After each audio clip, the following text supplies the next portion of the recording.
Okay. Hello, everyone. All of you at home, let's bring you up to date where we are. We're on slide number 15, and ahead of it says the synthesizing of spiritual power and personality of the Supreme Being.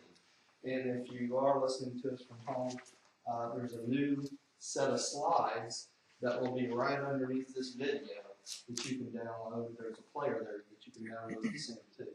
I know you can't see them here on the screen, it's too bright. It's hard to see these charts too, but those are out there also. So, thank you for joining us. Last time we were talking about the Supreme Mind, so I'm going to move fairly quickly through a few slides because today I'd like to get to the Trinity. And to be able to do that, I need to hit a few of these slides. I don't want to get through them too quickly because we're going to come back and hit some of the information on it again. But I would like to talk about a little bit about the Almighty Supreme. And you'll notice there it says matter, right? Last time we talked about the Supreme Mind, and that's part of the cosmic mind, right? The Supreme Mind coordinates with the cosmic mind, right? And we talked about that a little bit last time. We talked about Majeston, and that's through the infinite spirit, right? And that's part of the Supreme Mind. But if you think about the Supreme Mind, what you need to think about is, as it says here in Paper 116, Almighty Supreme and the Paradise Deity, and the sevenfold controllers, because it's the Almighty Supreme that controls matter, okay?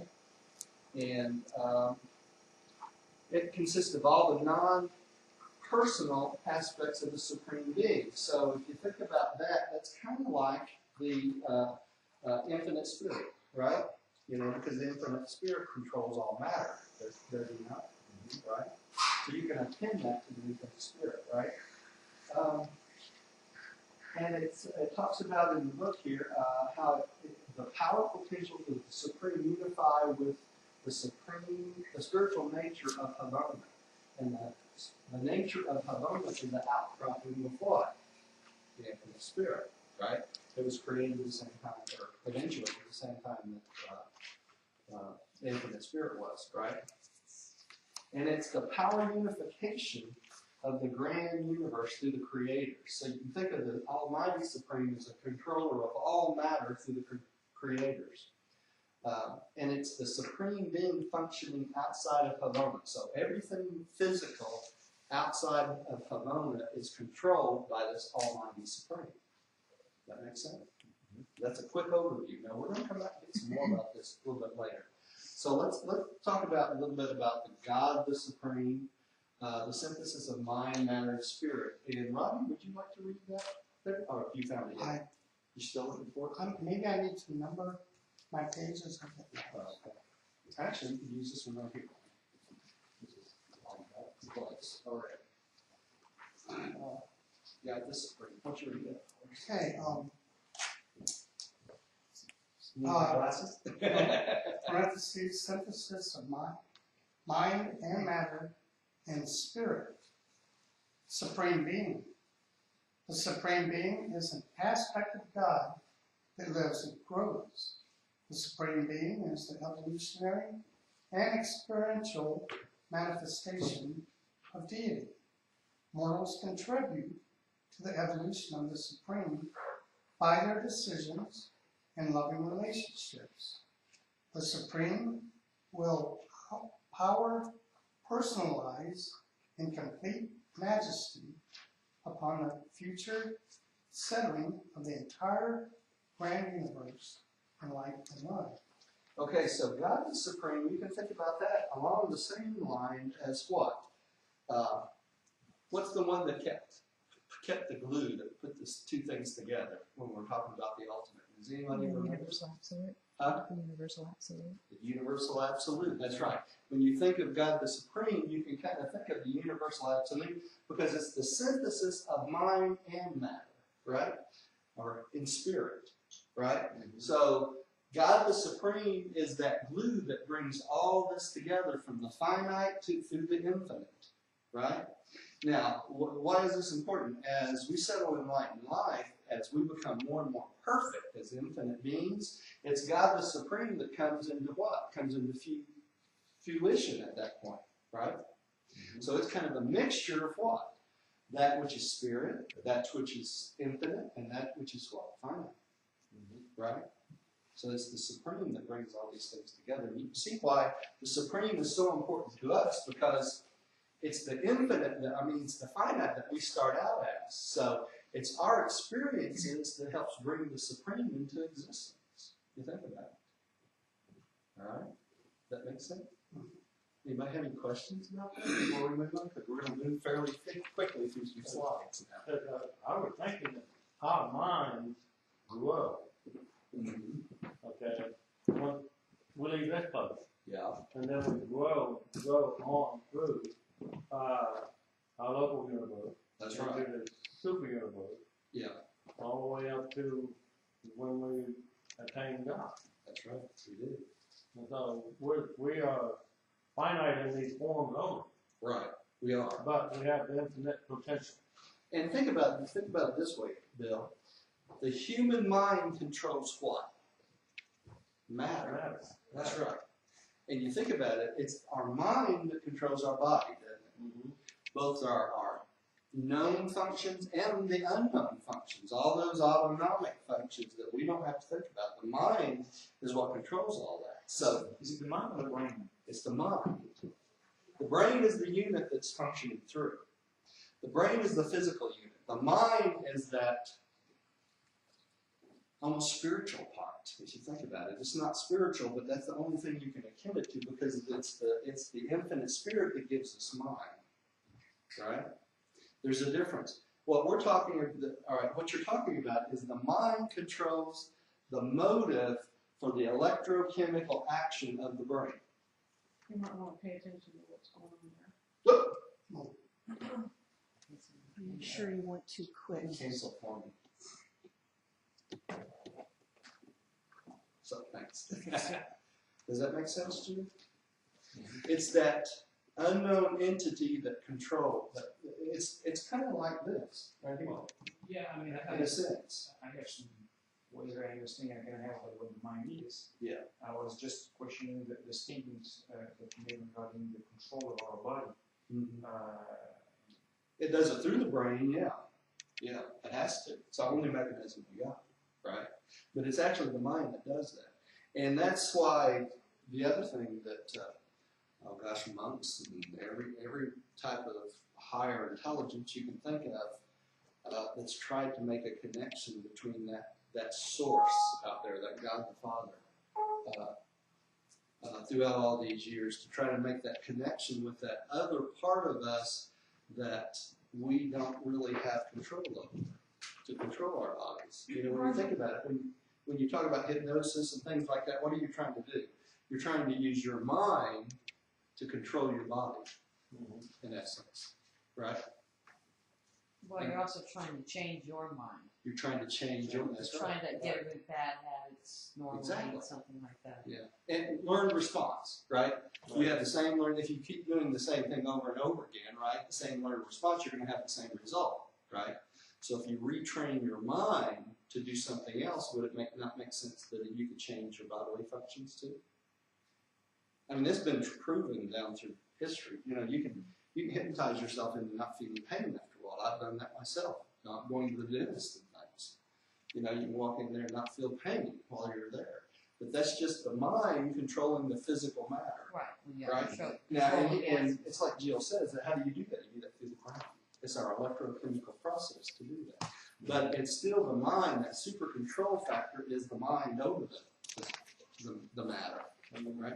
Right, yeah, well, and I guess my question is, where is the handoff? Because it seems to me that there are some functions that are, I don't know, the parasympathetic or something like that are Autonomic.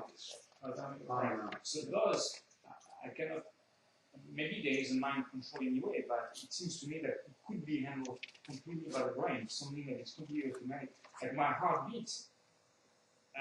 I don't know, is there a mind involved? Does the mind need to be involved on a constant basis? So that Not the conscious mind, subconscious mind does, though. Okay, Okay, that's the, you know, I don't know if you remember when we talked about this probably on Wednesday nights. But the difference between the subconscious, the conscious, and the superconscious. God teaches us through the superconscious. But the subconscious is what's in charge of all those autonomic functions. You're not conscious of it going on, but your mind still controls that. And it does it through your brain. Okay, so it's not a conscious thought that you're doing that with. And what we're talking about with hypnosis and meditation and things like that is we're trying to bridge between this conscious mind to the subconscious and the superconscious. Because in the subconscious, we're trying to control what? Matter. The superconscious, what are we trying to control? Our spiritual being. Right? So the thing that these monks and people like that go through these great meditations and things like that, the trick is learning to control your mind to try to make a connection with that superconscious and that subconscious. Because the superconscious connects you with God, the subconscious connects you with your body. Does that make sense? Would it be accurate to think of the mind as spiritual and the brain as the physical mechanism? And in essence, yeah. But actually, the mind is different than the spirit. Can we touch the mind? Can we see it No. if it were to appear here in front of us? No. Right, I think that's what I'm getting at. No, it's a circuit, just like the spiritual circuit. It's The mind is the circuit of what? the infinite spirit. The infinite spirit, right? Mental gravity circuit. That's it. So mind is not matter. It's No. not matter. No. It's different than matter. Mind controls matter, Right. right? Yeah. And then your personality is your own program that works to control the mind. Yes, it does, but there's a difference with personality, though, because personality involves God the Father. Right. So when you talk about your personality, anything to do with your personality, who else does it affect? It affects God the Father, because the thought adjuster is always involved in that, is he not? Right. That's why they call them thought adjusters, not just father fragments. I love the term father fragment. I think that's a wonderful term for what it is. But really what it is the thought adjuster. The thought adjuster is that father fragment that tries to change your thoughts into Morancha concepts. Because it's that Morancha concepts that lets you make a jump from physical to what? Spiritual. It's that in-between zone, right? And that's what that reality circuit does. That's why you understand these circuits are so important. You know, each one of them has a specific function, right? You think about the spiritual circuit. What is that? That is the Word of God, right? Who's involved with that? Spirit of truth. Without that spiritual circuit, would we have influence from the sun? No. That's the sun circuit, is the spiritual circuit, right? Right. What's interesting about this, though, is this. If there was no Son of God, if there was no infinite Son, right? Would we have personality also, even though it comes from the Father? No, why? Because the Son is the first realization of personality. Without the Son, personality would not have started, and without the Son, personality that would not have started, we would not have father fragments. Because who's that first expression? It's the Son. The Son. And it's the Son that allows us to have that spiritual connection. To whom? God the Father. See how they're all, you can't separate them. You know, they're all integrated with their different circuits. Now, why is this mental circuit so important? Because without the mental circuit, we could not have a connection with the action, the conjoint actor. Right? That's that physical mental connection. Physical mental connection. And the conjoint actor is important. Why? Because we're finite beings. Right? And without that pathway, how are we going to get to the Spirit? In other words, if we can't understand the conjoint actor, the infinite Spirit, we can't understand the Son. Because that's our first step to the Son. It's all a process. One step after another. Did I lose you? Okay. Roger, I've read in your answer book that the word progress is the watchword. And I believe progress has everything to do with the Supreme Being. It is. It is. And without the Supreme Being, would we make progress? No. Because it's through the Supreme Being that's growing this experience that allows us to retain our experience to go on. Now, how's that so? Well, think of it this way. Without the Supreme Being, would there be any remembrance of this infinity from start to end? No, because it's that experience that the Supreme Being is holding on to for us, isn't it? Right? So all these things are integrated. You can't separate any of these. You know, just like when I was talking last week about when you think of God the absolute, God the infinite, and all these other concepts of God, you can't really separate them from the Father, can you? Because if you do, you start talking about, and we're going to get into this a little bit today, hopefully, if we have time, where you start getting into triunities and triodities. Now, let me give you a quick little peek at what we're coming on. A trinity is what? This is a very simple explanation to all this complex material we're going to get into in a minute here. A trinity is what? A trinity is three absolute beings in conjunction together. That's a super simple explanation, right? You have three separate entities that decided to work together. And that's why they call it the first level of the Trinities of Trinities. It's an absolute level. There's none, you can't go any farther back than the absolute, right? But when you start talking about triunities, okay, then we're talking about what? Triunity.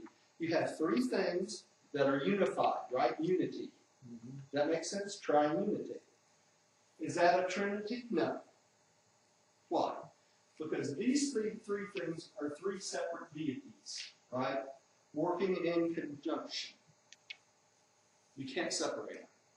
There's nothing that goes on in the universe that all three of these are not somehow involved in, right? Even when they work singly, they're still involved because they're inseparable, aren't they? Right? A triunity, though, is this. You can have a Father, Son, and Spirit, just like a Trinity here. This is a purposive triunity, and we're going to learn about that a little bit more. But it can have other beings involved other than just those three. Like this fourth one down here, Father, Spirit, Paradise, and Unqualified Absolute. We're talking about the Father and Spirit, two absolute deities, right? And we have Paradise. Is Paradise absolute? Yes, it is. Okay. Is the Unqualified Absolute absolute? Yes. It's one of the seven absolutes, which you should not get confused with the level, God the sevenfold. These are two different things. Okay? God the sevenfold is not God the absolute. The absolute, they're talking about the seven absolute entities in this universe, all the universes. You always come back to those seven things, and we're going to study this. For instance, the nuclear isle of Paradise is an absolute. It's a physical absolute. Why is it an absolute?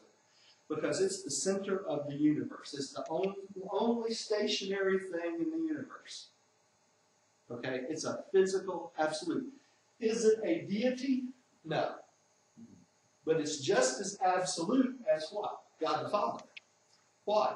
Because in order for God the Father to manifest himself, he has to have a physical place of perfection. Okay? And that means he has to have a perfect, absolute location. That's why all the seven super universes goes around, and Havona goes around Paradise. Paradise never moves. Okay? You can't think of Paradise like a clock. You can think of everything else like a clock, but Paradise would be that stick in the center of the clock that never moves. Okay, everything moves around it. Okay? But that's what we're talking about when we talk about these absolutes. Now, you can have triunities. That's why you can have Paradise in this triunity. Is Paradise deity? No. Okay? But that's why it's called a triunity. It's got nothing to do with deity. You see that? But it has what? The unity of God throughout it. Does that make sense? That's why it's called a triunity. It's three organisms that work together for a perfect solution. Triunity. Okay, now, let's move down to triodities. What's the difference between triunity and triodity? You think of triodity, you think of something odd, don't you? Triod? Triodity? That's kind of odd. And that's the perfect way to think of it because of this. A triodity is a non-father triune relationship. In other words, the father doesn't have to be involved. And that's why you come up with down here the Son, the Paradise, and the conjoint actor. Now we have the same issue with this. If we have the eternal Son, we have a deity, right? We have Paradise, we have what? No deity, don't we? Okay? So it can't be a Trinity, can it? It's got no deity. Make sense? So, Okay. Roger, after we become finaliters, when we have the opportunity to trinitize, we will become a triunity. We will become a triunity. We will be When you trinitize, you become a triunity. Yeah, you. The reason they call it a trinitized being is because you're mimicking God the Father, God the Son, and God the Spirit. Right? I was just reading about that. Yeah. That was so awesome. But you got to remember, let me finish this We thought. won't be a triodity. We won't be a triodity. That's right. Okay. Why won't we be a triodity? We are not deity-based, are we? We are not deity-based. We are not deity-based. We are only deity-based in the fact that we have God the Father in us. That's, I guess, how I was looking about it. Yeah. And that way we are deity-based. But we're not a deity. We're not an absolute deity, are we? No. Okay. But let's finish with this thought about the triodity. So we have a Son, Paradise, and conjoint actor. We have two of the Trinity, don't we? And we have a physical place, an absolute, right? The nuclear eye of paradise, right? Now, if you look at this chart as you go through, you're going to see numbers. And we have two sets of numbers. One of them indicates the 7 levels of God, the 7-fold. That's what these pink numbers are on this chart, okay? But when you look at these numbers inside, these are telling you that these are part of what? The 7 absolutes. That's what those numbers are for. It's just the 7 absolutes. 7 absolutes of God. Never changing. They don't go anywhere. They stay the same. They're always God. Now included in that is what? The unqualified absolute. Why? Because you can't have anything without God. Let me draw you a picture. I want to make sure we get this down pretty good before we move on. I want to move through this stuff quickly. If you think about God the Father, I'm going to get a nice color you can see here pretty good.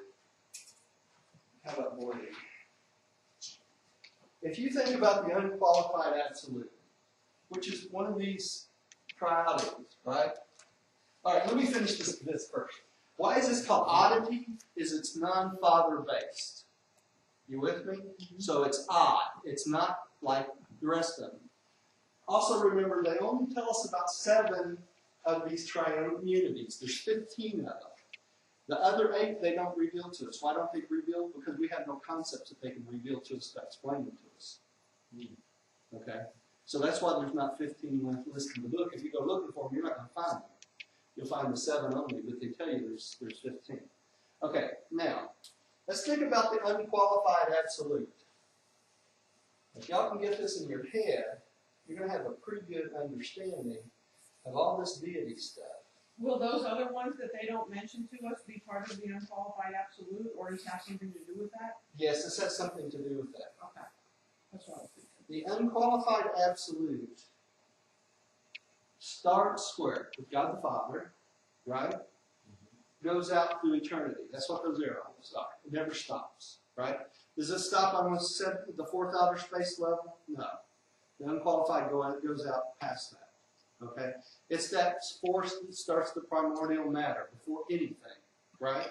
It's non-deity. Why is it non-deity? Because it's part of the Father, but he has no deities out there to manage this, does it? But it's still part of God the Father. Now, what happens when you add the qualified absolute? Then you have a circle. Connects it to God. Huh? Connects it to God. It connects it to God, right? It's an infinite thing, but it has boundaries. Okay? Why does it have boundaries? Because out in this area here, this is past the outer space levels. There's nothing There's nothing. material out there. Well, there's the primordial, whatever that is. Yeah, nothingness, right? There's Energy. nothing, Energy. but it's still God. It's still God. This is No, it's all not part of God. But this this qualified absolute is qualified why? Because you're talking about personality then. So this is the jumping off point between non-personal, right, to personal. Everything inside this circle has a personality of some type, or a person of some type, right? So if you think of the 7 super universes and the concentric circles, all of this involves 3 people. God the Father, God the Son, God the Spirit, right? So inside this circle, you could put this, we know this is the Father, right? So inside that, we could put what? We know the Son's in there, and we know the infinite Spirit. So this is really the opposite way. But there's your 3 concentric circles, isn't it? Right? So if you think if this is God the Father, He's in the center. What's the center of that? Paradise, right? Okay. Now what happens when God the Father created God the Son? Paradise evolved, right? And the Son evolved right here at the same time. It was created at the same time. If there was a beginning of that, which there wasn't. It always has been. It's right, crazy to think about it. Then what happened after that? When the infinite Spirit was created, right? Havona was created around paradise, right? That makes sense? So you got the circle inside of a circle inside of a circle, right? And then what happens outside that? When later on they created the finite 7 super universes, right? So what do we have here? We have the absolute, right? We have the absonite, which is Havona, right? And what? Transcendental, both, right outside paradise.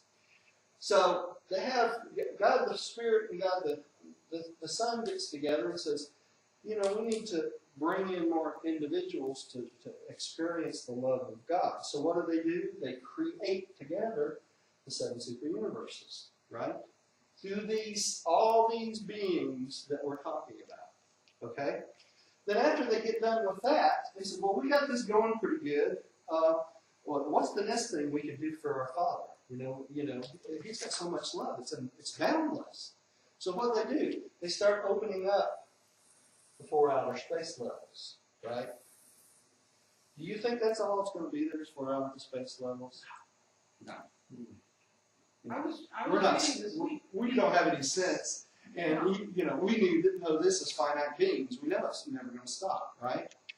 But when we get out past this 4th outer space level, do we go outside this circle? No, not yet, right? What happens when we get past 4 outer space levels? That circle expands. It gets bigger, because as soon as you start putting beings out there, this right here has to get larger. Or the outer space levels have to be created within that boundary, right? Because this is the unqualified absolute. This is matter being put together for future uses, right? So as that gets bigger, this goes out too, doesn't it? All the way out. Just keeps going. Endlessly. But if you think of these arrows, a good representation of the unqualified absolute is not a circle, is it? It's what? It's arrows all facing outward. It never stops. And this is all over the plane, This is all on a plane. Not- This is every direction this is happening. but not Yeah. height and not this. It actually is. It's more of a hourglass, right? Because the space at the top, if you look at it sideways, which we're going to learn to look a little bit later, everything comes out from paradise, right? The gravity comes out from the bottom, right? If this is paradise and this is the 7 super universes in here, the personality circuits, the spirit circuits, and all this comes out from the top, doesn't it? What comes out from neither paradise? Right. Right? Now, did you understand now kind of why time starts in paradise? It doesn't start in the 7 outer space levels. It starts from the center. Even though the center is not moving. Everything in relation to the center has what? Time. right?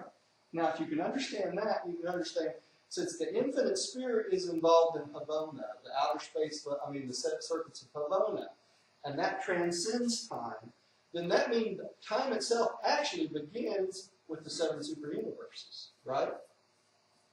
So don't you think if time begins with the 7 super universes, that the outer space levels will be time located too? You would think. Kind of like paradise is ground zero. Yeah, it is, ground zero. Right, doesn't move. Everything else moves around it, right? Everything. Does that help the concept at all? Maybe a little bit? Okay, well, let's keep going. I would like to get to the root of this today. If that's what it goes back on. Okay.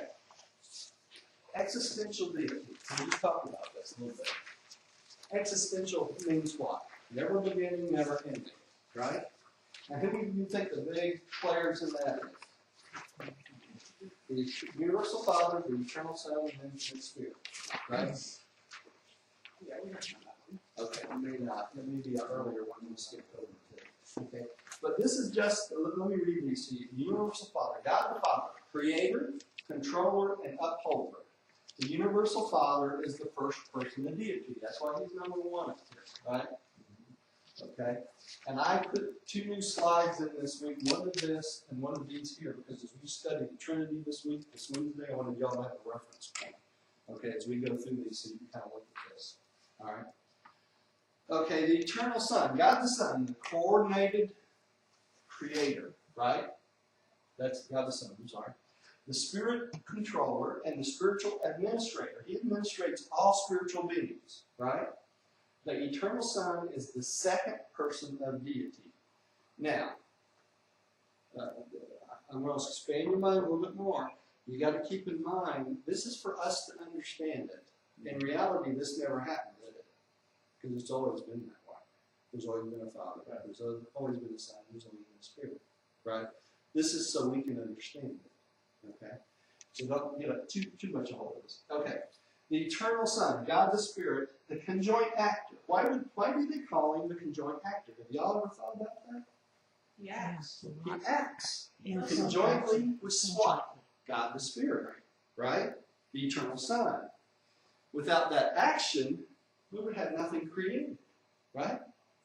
That he's the conjoint actor, right? Creates action. Actually, I don't understand why they call the conjoint actor also the infinite spirit, because I think You would think the Son would be the infinite Spirit. that's right. Yeah. Yeah, I've thought that many times. It is kind of odd, isn't it? I think that okay. The universal integrator. How's he the integrator? He integrates what? Mind and spirit. Right? He's the creator of mind. All right? All right. Here it is. The mind bestower.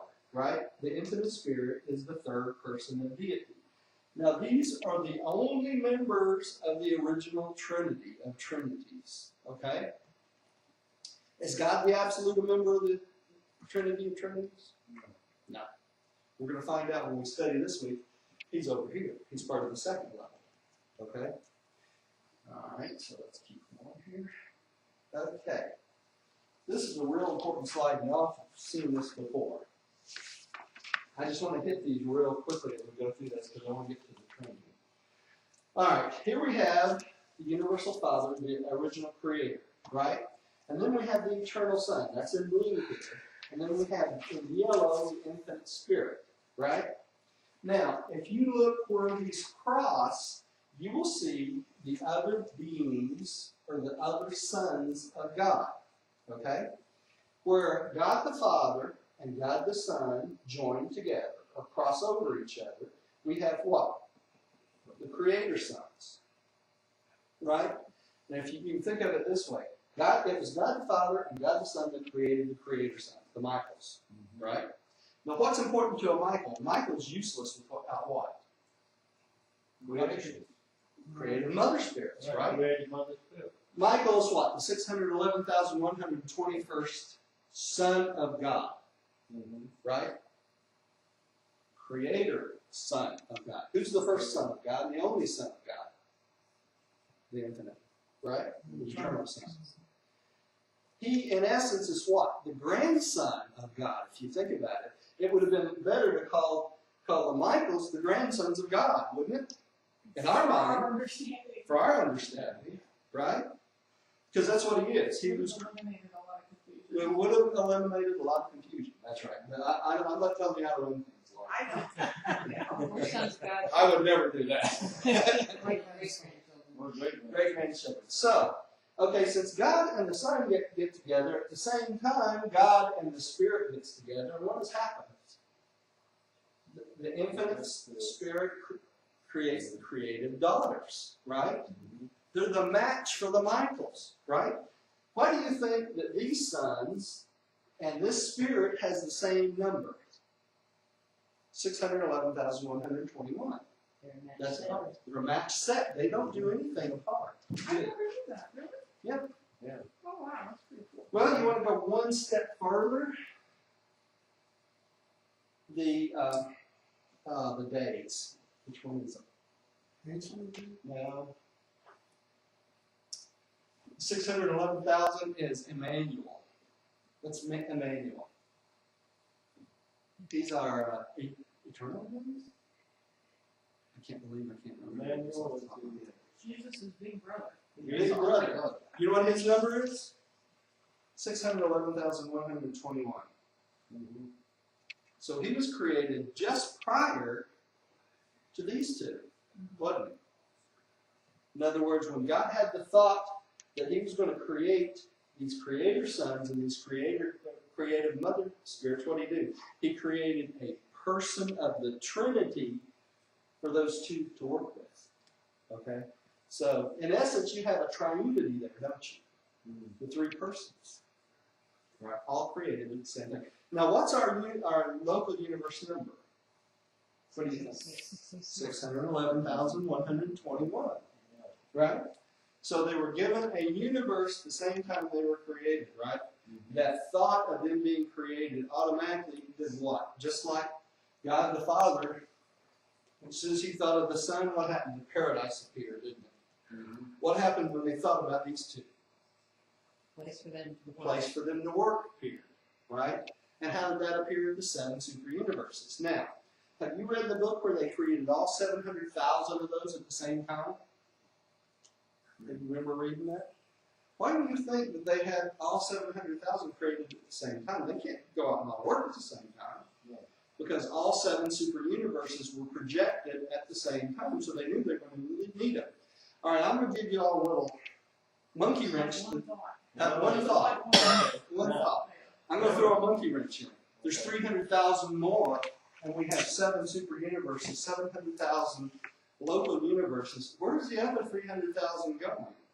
Outer space. You'd think, wouldn't you?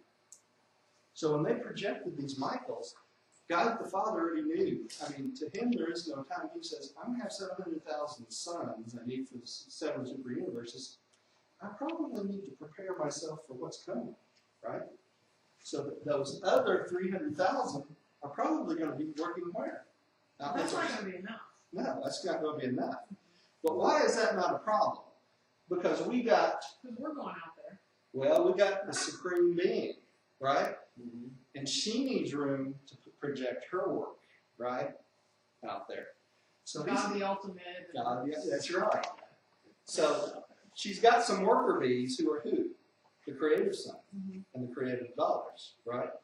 So you know if there's 700,000 or 300,000 extra creative sons, you think there's 300,000 extra creative mother spirits? You know there is, right?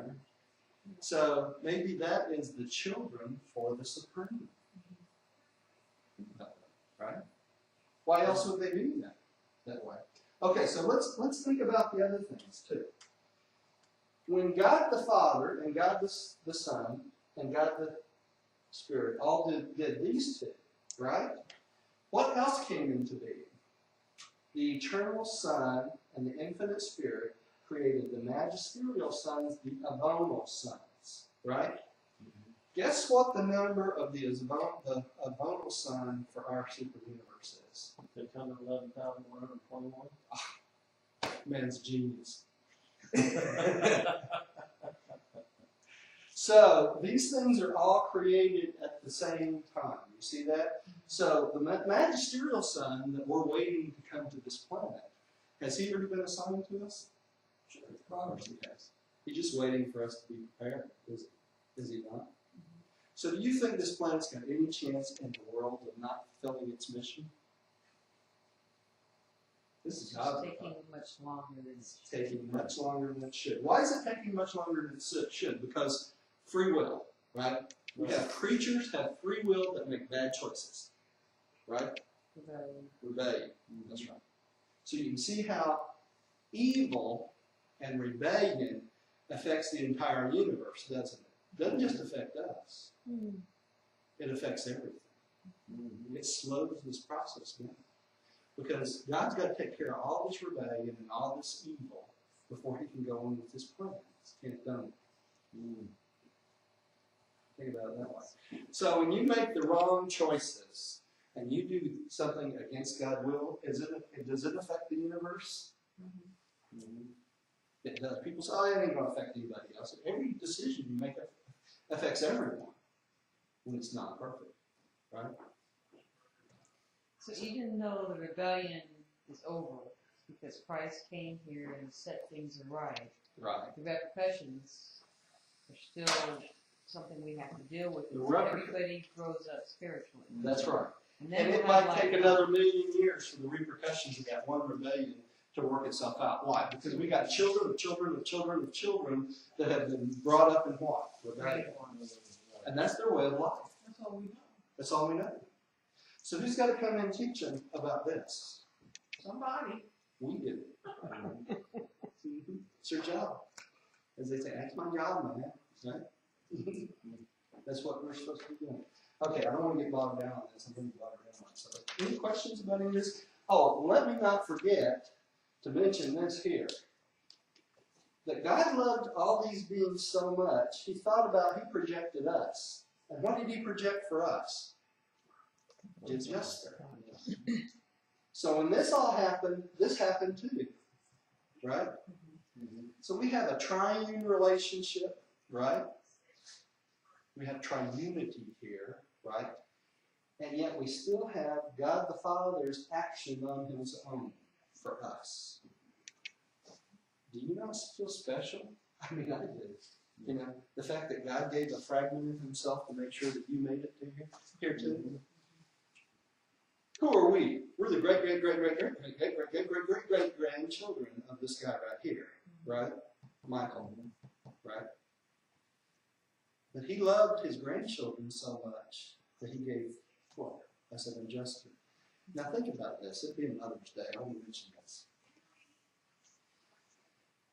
Do you think our universe mother loves us? Yeah. Gives us a creative mother spirit? Of course she does. It'll be Mother's Day. Who else is our mother? The eternal Son. Now, how do you have two mothers? I don't know, but that's the way God worked it out. Because God the Son is the mother of the Michaels, right? Not the infinite spirit. The infinite spirit is the mother of what? The creative daughters, right? Now, who do we come from? We come from a union of this and this. Okay, so we're the children of these two, if you think about it. And though it's indwelt by the Father. So indwelt by, so we got a triunity within us, don't we? Is that not special? You think about it that way, it makes it totally a different idea, isn't it? Especially when you think about it, not all beings have a father fragment. Not all beings have a father fragment. They can refuse this part, can't they? Can they refuse this or this? They can't refuse them, but they can rebel against them. You know, when Lucifer rebelled, what was one of his tendencies? Anybody remember? He acknowledges this. He acknowledges this, But not the Father. but not the Father. Right? He says, yes, I agree that you're my Father, and I agree the creative Mother Spirit is my mother, but I don't believe in this. Now think about this. Did he have a father fragment? No. No. You think that father fragment makes a difference? It does. You know? And And what's there are some human beings who are rebel. huh? And still today, there are a lot of human beings that They do. deny the existence of God, and they have a father friend. That's right. Yeah, but Or can maybe you- it left. it Maybe could- it left. Well, for some maybe, They but don't leave, do they? Yeah. They don't leave until death. No, that's not How true. do they leave? No. When they come when you're 5 years old, right? You come when you're 5 years old. If you make a permanent decision final decision of non-survival, that thought adjuster can be released. Yeah, but that's not normally during your life. It can be, yeah. he can be, but I think that's, as you said, that's when the final decision. Final so decision. It's a decision that is final. So Yeah. I mean, a lot of people that I know are far from there, right? So Most everybody I know, but I'm sure there are people walking around that's made that final decision that will never decide that they're going to survive past this life, and if they do, that thought adjuster will be released to go. And it talks about these in the Wrench book. It talks about the human body will keep on functioning. They'll walk around, do things just like every other person, but they are dead. They're the walking dead. You're probably not very nice people. They probably aren't. not necessarily. Not So necessarily. if you reject God, you rejected all It could this. be laziness. It's not necessarily the I don't think you can do that through laziness, though, Gio. I think that would not be a final decision. I think if you keep putting it off, that you have not matured to the point where you can make a final decision. And that may have a lot to do with it. Even though the thought adjuster comes at your first moral decision, which is around age 5, right? You can always, it's kind of like the thief on the cross, you know? At the last minute of his life, just about, he made the decision that he wanted to survive, right? And who are we to judge when that decision is made? But it does say there's walking dead among us, you know, that people have made that decision. Well, when we were debating those, what do they look like? In terms They of- probably look like just like me and you. Well, physically, yes, but Yeah. in terms of their behavior, are they a serial killer, or are they could be nice guy, you know, having a nice chat? Makes me Just- think of those people who you look at and they've just got these blank eyes and you can just look right through them. I'm not saying that it's all those people. I'm just No, saying that's what it makes me think. You would think about, and you would think that it would be someone who has embraced evil, wouldn't you? I mean, you would think that would, Aleister Crowley. yeah, Yes. somebody that just has no interest whatsoever in God or Didn't he say it was the doing devil? well for mankind, that sort of thing. But even though you see these tendencies, can we judge them and say you have no father fragment? We can't, because we don't know for sure. You know, that father fragment, God knows all. He may know that when that man gets cancer and is laying in his deathbed, or who knows, and he's laying there and saying, Lord, what did I do wrong? You know, can you help me? And bam, he's made that decision for survival. You know? I think my dad did that. Yeah, so who can we say? You know, we can't say anything, but we know they're out there. So we have to watch out. Now, what warning does that give to us, though? That tells us that we can learn early that God the Father is within us and God the Father is talking to us. And should we try to listen for that ear of God the Father? Of course we should. Because we will have the joy and the benefit in this life of these relationships. Where if you don't, do you have that joy and benefit? No. No. Well, in reality, we're supposed to achieve it one minute during this life on During the this flesh. life, yeah. But because we're in the backwaters and remedial school, Yeah, most of us don't achieve that. that's right. That's right. 2 questions. One, the thought adjusters, when are they created? And our personalities, are they created way back when because they knew we would need them? Or they created when They were we created were probably about the same created. time as these were. and Okay. just waiting? Just waiting on where? Divinity, Were right? they created or were they always part of the Father? They say they're father fragments, so I would assume they were always part of the Father. And they do talk about when you fuse with that father fragment, as you become more and more mature spiritually, you have memories that more and more memories crop up in your head from God the Father. Okay? You know, the Ranch book says the thought adjusters come forth from the Father. Yeah, There's an infinite number. there's an infinite number. I don't remember reading that personality, but it's probably the same. Yeah. Infinite personality. Infinite personality. And the interesting thing is that thought adjuster is going to have all memories it had since creation, that time of creation. Now, can it give them all to us when we get to the mansion world when we fuse? No. Why? It would short circuit our new Mirage brain, wouldn't it? But as we ascend, that switch But is as we like a dimmer switch is It gonna starts be- getting brighter and brighter, starts switching on. You start remembering more. The more you start remembering. What are and you projecting- remembering? Huh? What are you remembering? The past. That, The that thought infinity adjusting The path. thought adjuster's past. Yeah. Everything from creation on. So Now, there it goes doesn't happen all at once. No.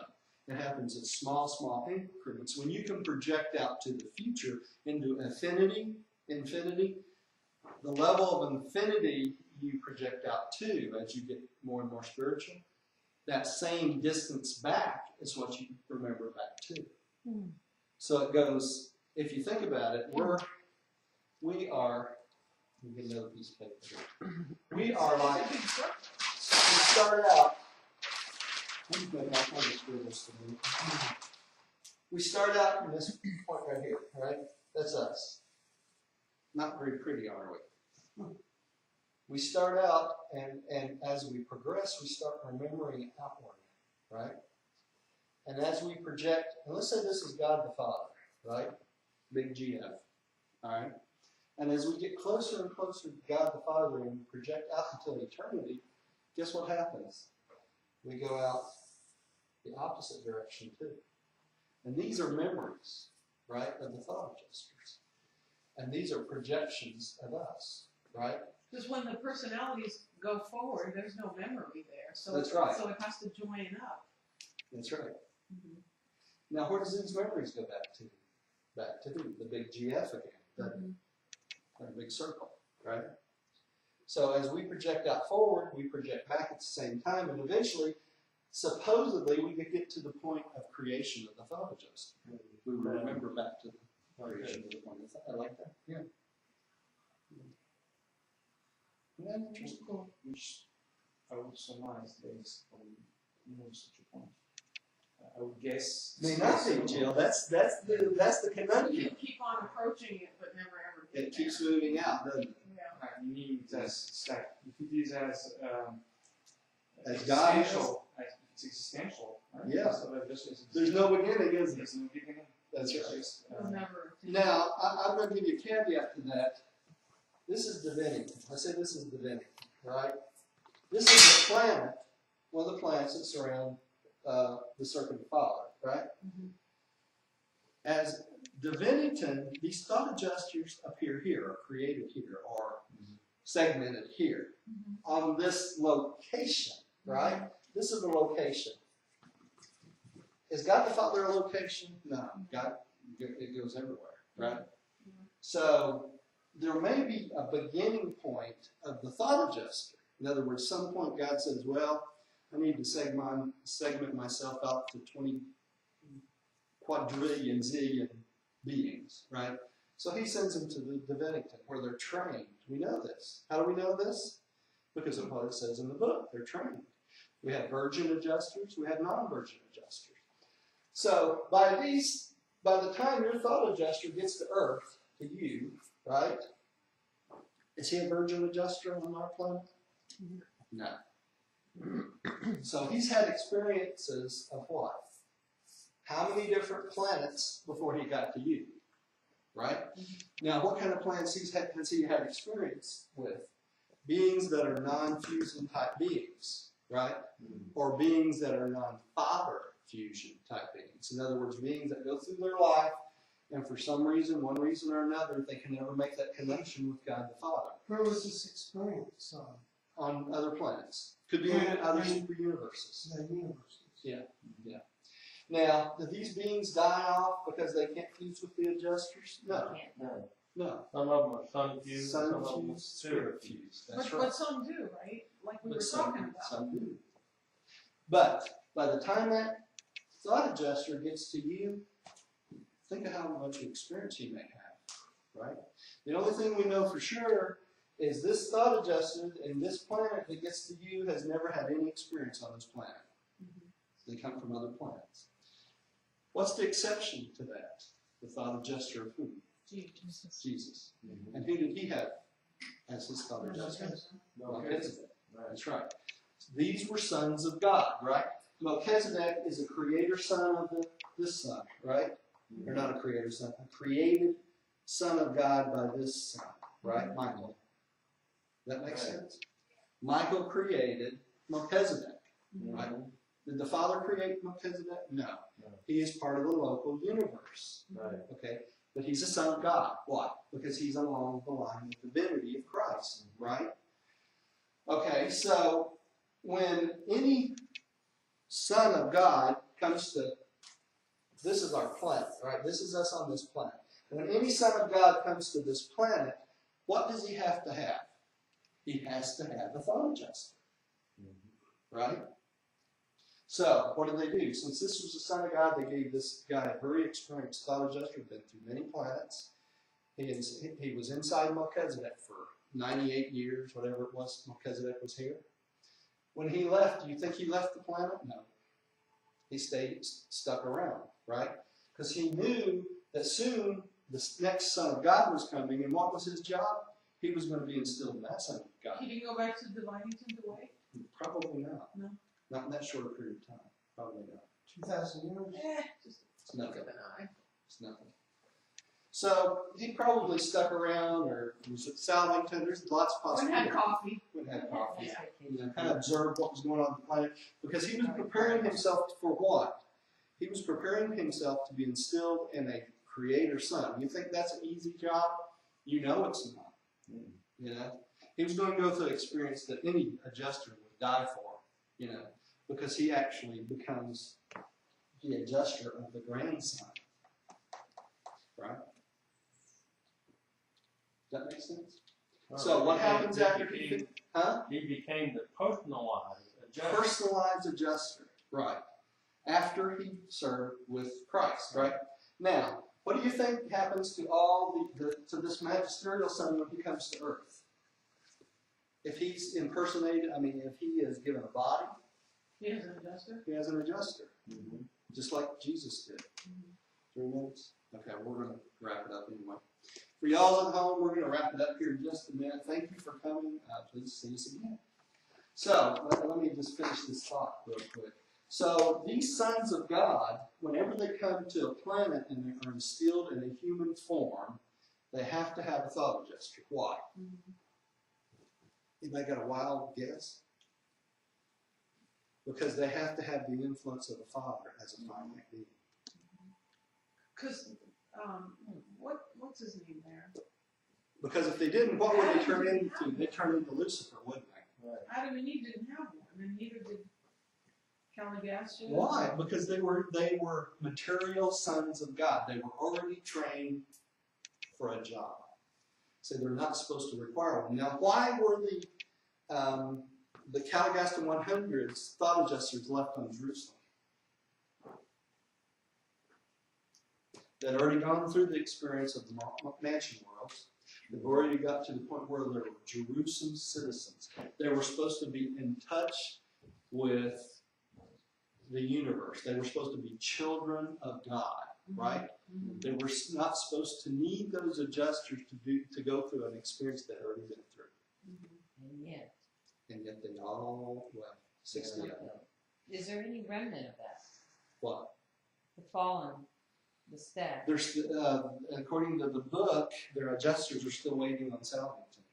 But Salvington or Jerusalem? Salvington. I saw something this week on the Smithsonian Channel.